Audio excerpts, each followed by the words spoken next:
Vice-Primeiro-Ministro Mariano Assanami Sabinu tung hal observação direita do Hospital Nacional Guido Valadares não consegue detectar labarik-barak afeta malnutrição crônico.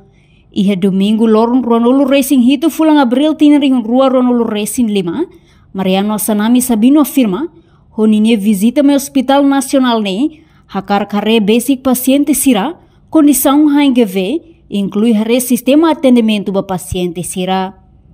Liu balabari kikuan sira, nebe halau tratamento e hospital refere, hare direita condição labarik sira, liu kon ba malnutrição niang.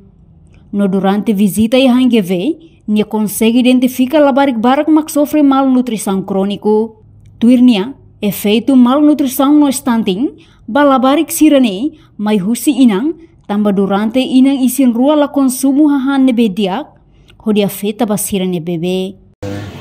Dadernya também hareliu tia paciente sira e haremos atin condição de bequia, mas vemos que hare sistema trabalho no na penelahan sistema ne dia lao dia kona e ona geração fundo que da no na como encaixa na responsável no sistema na parte na apoio ao doutor enfermeiro o tudo de bequene dare serviço sirene serviço toda mas ver serviço ne sir halo hoseri odia. Agora, o problema é que tem condição física assim, construção sira, tem que estar no hospital sira, né? Cleurona, na maneira que o índice quando arreba, lete neva, liu vai ao visita focus liu vai lavar sira no bequinho. Primeiro, a tua areia kata, efeito rusi malnutrição no beca as, né?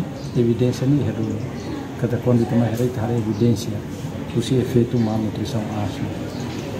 Malnutrição crônica inclui estante sira ne afeta ba lavar e o limos diet mais ina nebe maka lahan hodia durante bebê acabular mostrando sira capacidade para compra capacidade para handia menos também kita tem ba oi tem hara político vai também. Portanto, o sistema atendimento pessoal saúde ba paciente sira lau diactebes mas que sir ne serviço todang mas besir hal ho responsabilidade. Enquanto diretor serviço apoio diagnóstico terapêutico e HNGV, Vidal de Jesus Lopes reconhece, visita serviço vice-primeiro-ministro Mariano Assanami Sabinu ne, atu hare condição paciente sira, inclui hare funcionamento hospital nacional.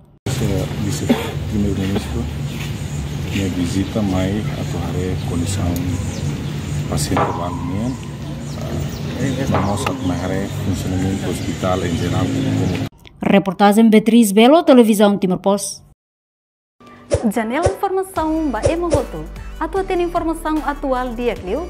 Kita haluha. Haneham botão subscribe, like. Halo comentário no fahe tutang ba media sosial hotu.